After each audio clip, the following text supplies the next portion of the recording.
그 여당의 한 의원님이 후보자에게 공수처를 민주당이 애용하는 기관이라고 질의를 했는데 거기에 대해서 아무런 반박을 안 하셨어요. 진짜 그렇게 생각하십니까? 위원님께서 진짜 그렇게 생각하세요? 그렇게 수장이- 생각하는지 안 하는지만 답변해 주시면 되잖아요. 그 여당의 한 의원님이 후보자에게 공수처를 민주당이 애용하는 기관이라고 질의를 했는데 거기에 대해서 아무런 반박을 안 하셨어요. 진짜 그렇게 생각하십니까? 위원님께서 진짜 그렇게 생각하세요? 애용하는 기관이라고 민주당이 말씀하셨는데 애용하는 기관이라고 얘기했는데 거기에 대해서 아무 반박 안 하셨거든요. 저는 공수처장의 그렇게 그 수장이 생각하는지 안 하는지만 답변해 주시면 되잖아요. 거기에 대해서 저는 동의할 수 없습니다. 동의할 수 없어요? 예. 오전에 왜 반박 안 하셨어요? 다른 부분에 답변하면서 그 부분에 좀 천착하지 못해서 죄송합니다. 예. 자, 공수처가 왜 생겼습니까? 고위공직자에 대한 부패 범죄를 수사하게 만드는 것과 동시에 검찰이라고 하는 수사기관을 견제하기 위한 목적 아니었습니까? 맞죠? 네.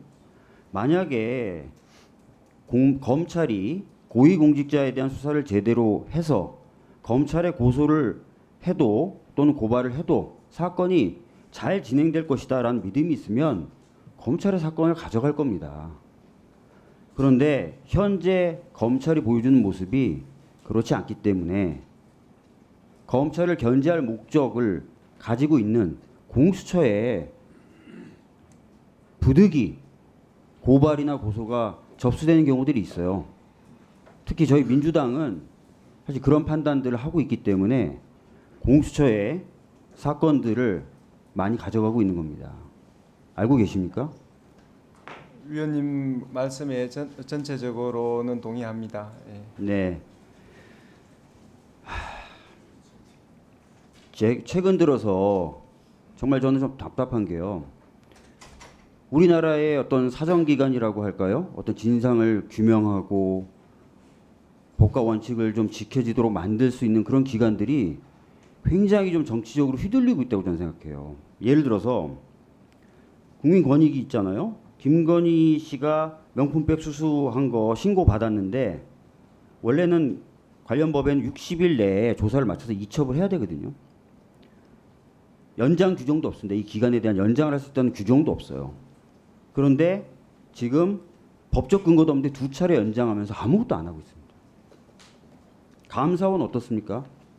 대통령실 이전 감사해달라고 힘들게 국민들이 청원해서 정말 어렵게 감사 개시 결정을 하더니만 그 결과 발표에 대해서 5차례 연장을 했어요.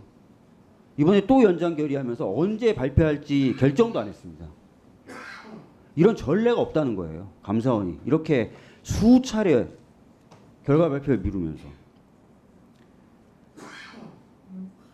이렇게 하다 보니까 저희들이 믿을 만한 데가 안타깝게도 공수처밖에 없는 거예요.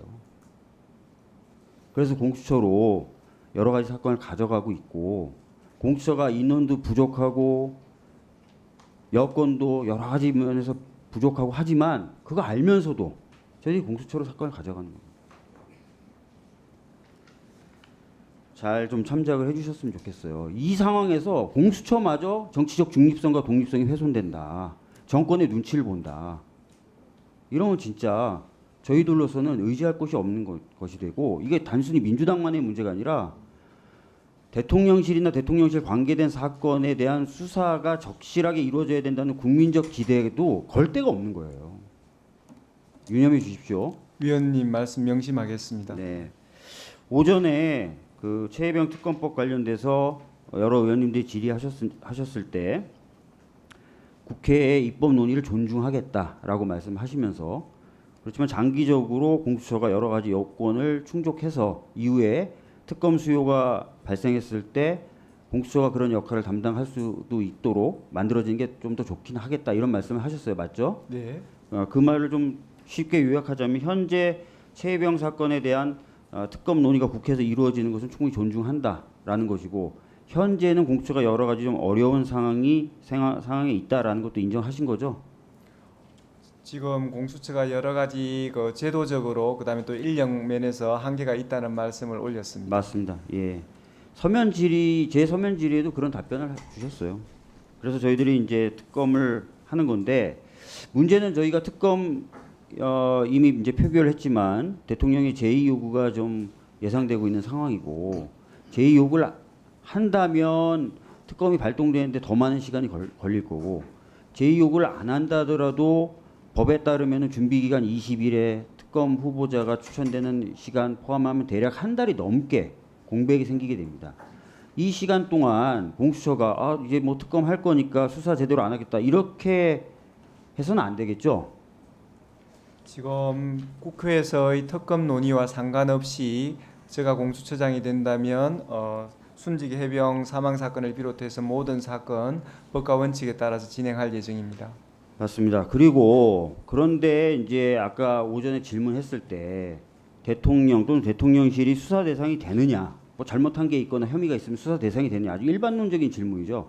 거기에 대해서 처음에는 그렇게 흔쾌히 답변 안 하셨어요. 다시 한번 여쭙겠습니다. 범죄 혐의가 있다면 대통령실 관계자 또는 대통령 수사 대상이 되는 거 맞죠? 맞습니다. 맞죠. 이걸 어렵게 생각하실 필요가 없는 게요. 전임 공수처장이요 이미 국회에 나와서 비슷한 취지의 답변을 다 했어요. 다 수사 범위에 들어간다. 대통령실 관계자들도 이런 답변도 했고 필요하다면 대통령실에 대한 압수수색도 하겠다라는 답변까지 이미 김진욱 전 처장이 다 했습니다. 일반론에 비춰서 아주 그냥 평범한 답변이죠. 그죠? 네. 다르게 생각하는 부분이 있으십니까? 특별히 뭐 언급할 말씀은 없습니다. 그렇습니다. 그래서 그 부분은 좀 확실하게 해주셨으면 좋겠고요. 특히 이제 대통령실 관련된 압수수색이 저는 시급하다고 봐요. 왜냐하면 지금 보도에 따르면은 이시원 공직기강 비서관이 유재현 국방부 법무관리관하고 통화하면서 요청했던 자료가 수사 방향에 대한 자료다라는 보도가 있었어요. 그렇다면은 통화를 했었다는 사실은 이미 이제 보도가 되고 했지만 진짜 그럼 수사 방향에 대한 내용이 오고 갔는지는 확인이 돼야 되지 않습니까? 그 부분은 압수수색